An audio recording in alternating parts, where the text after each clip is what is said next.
Tonight, we begin with a dramatic escalation in the standoff between the United States and Venezuela. In the pre-dawn Caribbean, U.S. federal agents and the Coast Guard seized the oil tanker skipper linked to Venezuela's sanctioned oil company, PDVSA. This was a calculated move, not a random act. It marks a shift from financial sanctions to direct intervention at sea.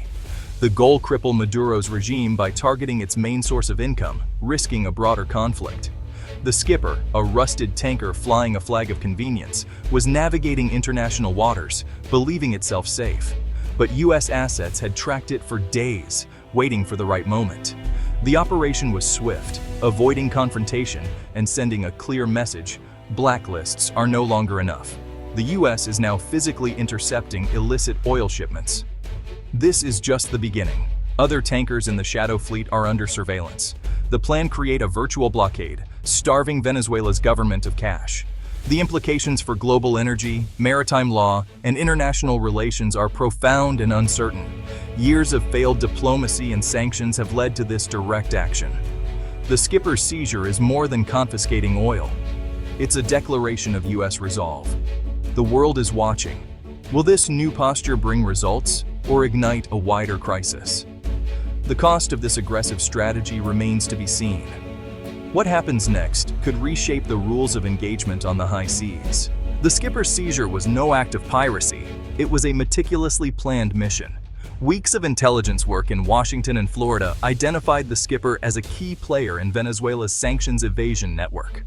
The ship used spoofing and transponder blackouts to hide its true route, becoming a ghost on tracking systems.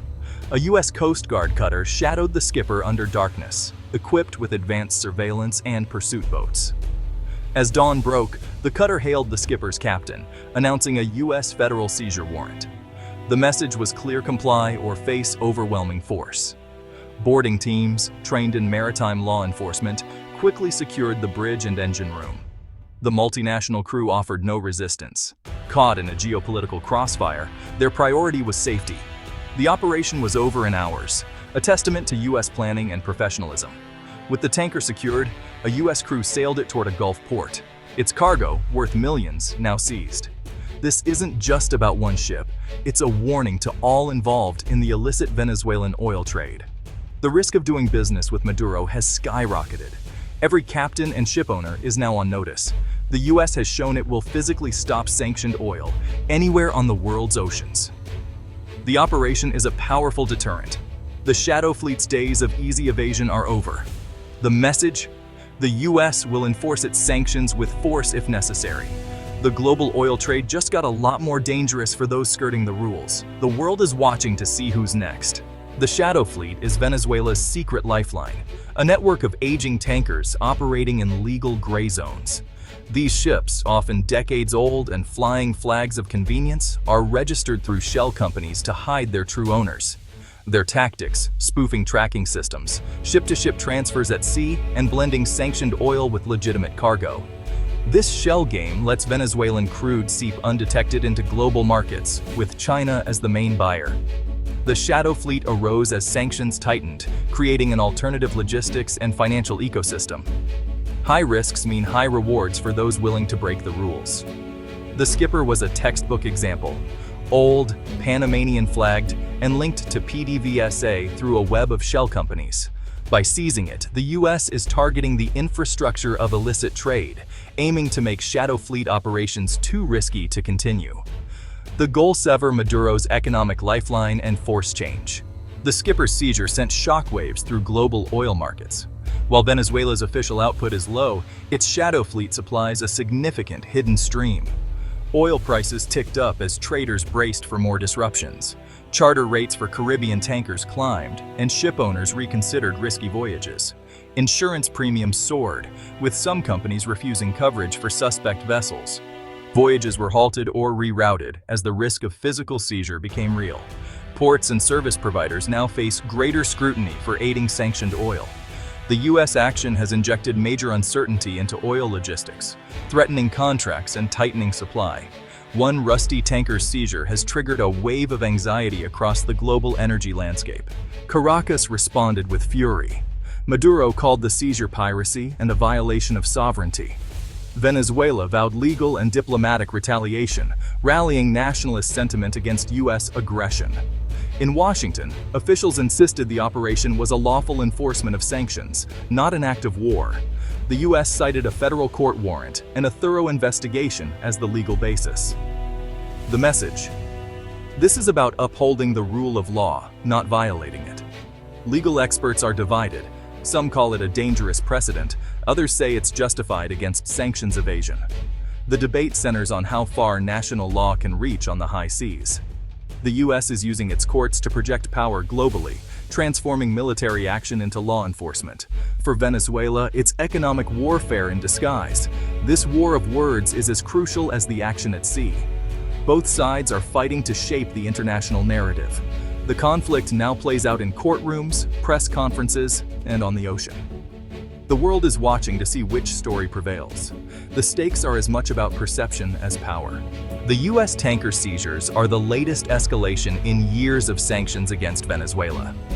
Initial measures targeted regime officials, then expanded to block PDVSA from the U.S. financial system. Maduro's government adapted, using the shadow fleet and help from China and Russia. Now, Washington has shifted to direct interdiction, physically intercepting tankers to close the sanctions loophole. The legal basis: U.S. laws allowing asset forfeiture for sanctions violations, especially when transactions touch the U.S. financial system.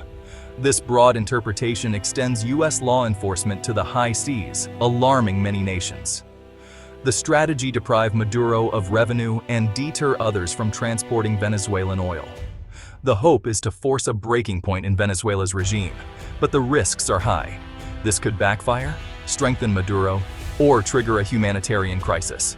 The U.S. is betting that aggressive tactics will bring change without disaster. The outcome is far from certain. The real impact of the tanker seizure will be felt by ordinary Venezuelans. Years of economic collapse have left the country in crisis: hyperinflation, shortages, and mass exodus.